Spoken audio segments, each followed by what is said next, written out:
आज का पढ़ाई लेक्चर स्टार्ट करने से पहले आप लोगों से एक रिक्वेस्ट करते हैं कि इस टॉपिक से रिलेटेड फुल एक्सप्लेनेशन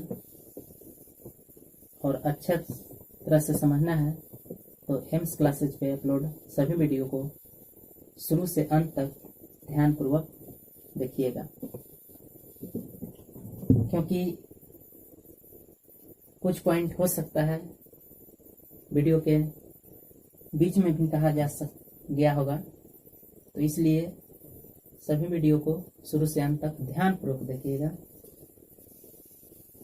और जहाँ तक संभव होगा इस बोर्ड पे लिखने का कोशिश करेंगे। साथ ही और भी जो नोट बनाने की बात रहा तो उस पॉइंट को, उस स्टेटमेंट को मैं वीडियो के डिस्क्रिप्शन में जाकर दे दूंगा, वहां जाके आप लोग वहां से उस लिंक से अपलोड कर लीजिएगा। हम लोग का क्लास हो रहा था रिफ्लेक्शन ऑफ लाइट, और रिफ्लेक्शन ऑफ लाइट में बहुत सारा चीज पढ़ चुके थे। जैसे आप लोग पढ़े थे लाइट, रे, बीम ऑफ लाइट के टाइप्स पढ़े थे। साथ ही पढ़ लिए थे आप लोग रिफ्लेक्शन ऑफ लाइट के नियम, 2 नियम हुआ था। और इसके बाद आते हैं दर्पण पे, फिर मिरर बताएंगे इसके बाद ही। तो दर्पण आप लोग प्रतिदिन जानते होंगे कि चेहरे को देखने के लिए किसका यूज करते हैं, तो आप लोग का आंसर होगा कि चेहरा को देखने के लिए आईना का यूज करते हैं। तो आईना ही दरअसल कहा जाए तो आईना ही दर्पण है। तो इसका डिफाइन इस तरह से कर सकते हैं दर्पण को कि जो है दर्पण की कलई किया हुआ ऐसा चिकना तल जो प्रकाश के अधिकांश भाग को लौटा देता है, तो उसी को दर्पण कहा जाता है।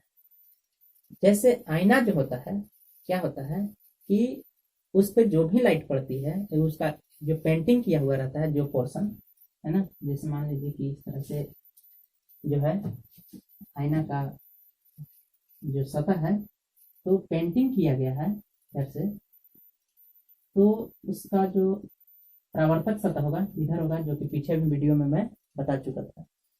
तो परावर्तक सतह इधर होगा क्योंकि पेंटिंग इधर हुआ है।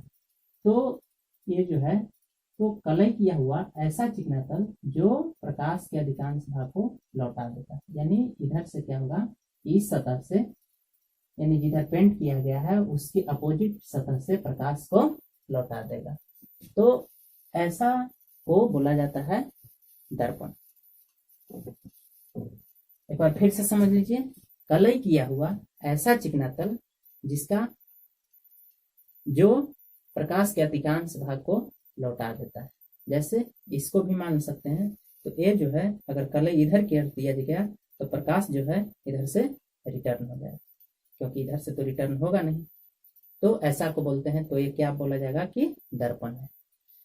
और कलई किया हो रहता है, आप लोग जानते होंगे कलई ऐसे किया जाता है, चांदी का परत चढ़ाया रहता है पीछे से, पेंटिंग के रूप में उसी का यूज किया जाता है।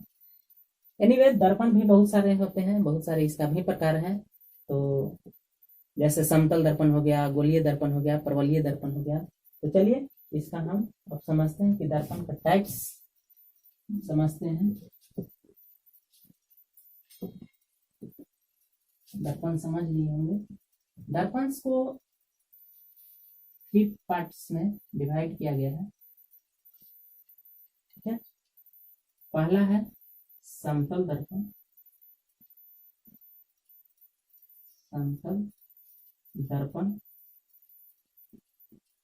दूसरा गोलीय दर्पण,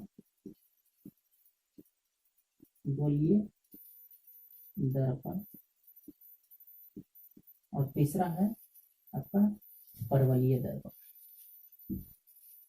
इस सभी को समझा रहे हैं अभी। परवलयीय दर्पण ध्यान से पूरा वीडियो अंत तक देखिएगा। समतल दर्पण बोलिए, समतल दर्पण को पढ़ लें, इंग्लिश में इसका बोला जाता है प्लेन मिरर। क्या बोला जाता है? Plane mirror. और इसको बोला जाता है स्फेयर, स्फेयर मिरर। डिफिनेशन कुछ ज्यादा हार्ड नहीं है, जैसा नाम है वैसा ही डिफिनेशन ही सबका है, इसलिए रटने की कोई जरूरी उतना नहीं है, समझिए। और साइंस का स्टूडेंट समझते हैं, रटते नहीं है। परवलयीय दर्पण, पाराबोलिक।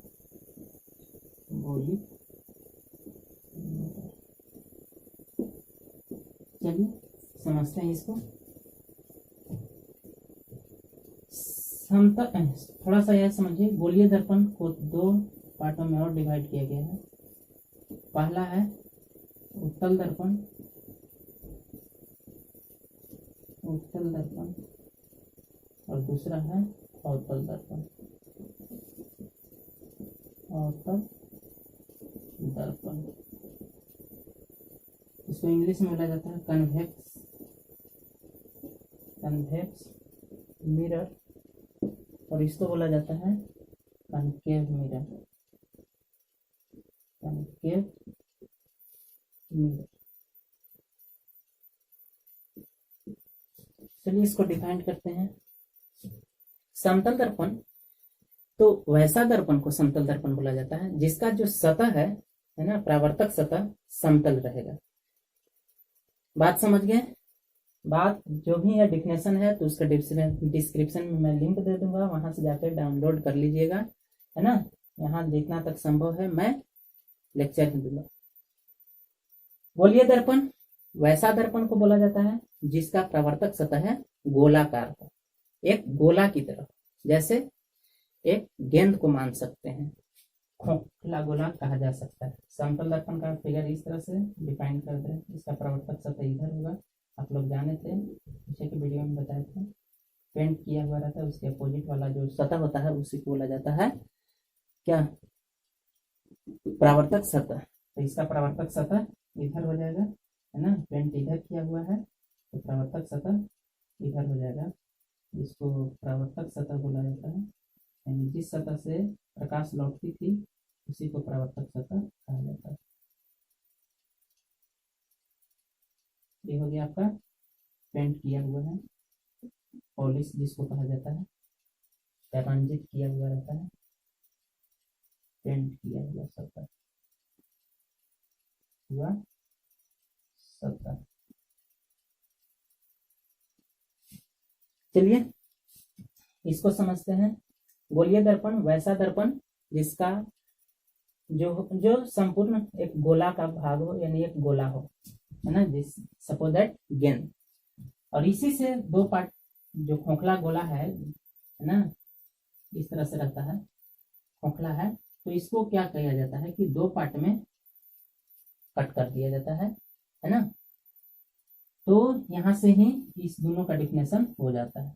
तो अगर जिस खोखले गोले का, है ना, परावर्तक सतह अगर उभरा हुआ है या उठा हुआ है, उसी को बोला जाता है कि उत्तल दर्पण, है ना। इसमें क्या रहता है, उत्तल दर्पण में परावर्तक सतह उठा हुआ रहता है।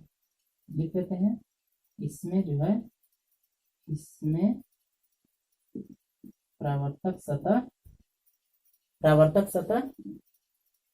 जो है उभरा रहेगा, उभरा रहता है,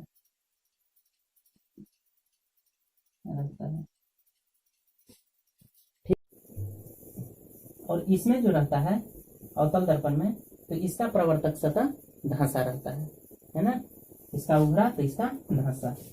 लिख देते हैं,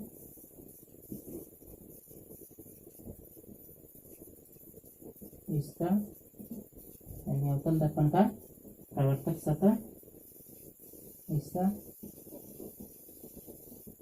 प्रवर्तक सतह धंसा रहता है।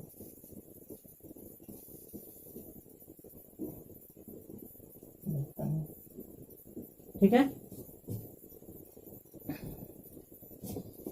आगे इसको देख लेते हैं। है ना, परवलयीय दर्पण। तो वैसा दर्पण जिसका प्रवर्तक सतह है पूर्ण रूप से गोला नहीं होता है ना। जैसे एक गोला था पूरी रूप से मतलब गोल था, लेकिन एक गोल नहीं होता है, थोड़ा सा क्या होता है कि किनारे पे जाके थोड़ा सा इस तरह से कर्व टाइप आ जाती है ना, गोला नहीं होते, इस तरह से आ जाते हैं, है ना, थोड़ा सा नुकीला पे बन जाता है आगे की ओर। जैसे इसका फिगर इस तरह से कहा जा सकता है ना, कि इस तरह से ये, तो इसका अगर इधर पेंटिंग किया हुआ है तो इसका प्रवर्तक सतह जो है अंदर की ओर होगा इधर, है ना।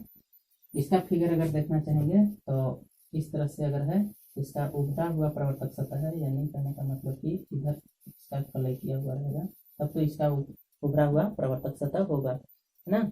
और इसका जो है अगर फिगर में देखा जाए तो इसका क्या रहता है कि बाहर की ओर पेंटिंग किया रहता है, यानी प्रवर्तक सतह कौन हो गया, अंदर वाला हो गया। तो यही बोला जाता है कि जिसका प्रवर्तक सतह धंसा है तो उसका बोला जाएगा अवतल, और जिसका अगर उठा हुआ प्रवर्तक सतह उसको उत्तल दर्पण कहा जाता है। ठीक है, इतना तक आप लोग समझ लिए। चलिए, इसका प्रवर्तक सतह कौन हो गया, देखिए प्रवर्तक सतह,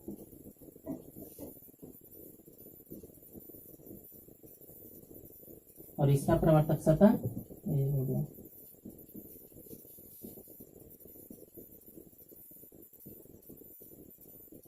सतह तो ये रहा दर्पण का पहचान, है ना, इतना ही है दर्पण से।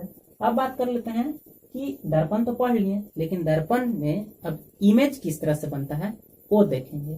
तो आइए इसको मिटाते हैं और दर्पण को मिटा करके हम प्रतिबिंब समझते हैं, क्योंकि इसमें अब प्रतिबिंब किस तरह से बनता है ना, समतल में देखेंगे, गोलीय में देखेंगे, है ना। तो इस तरह से हम अब प्रतिबिंब के देखेंगे।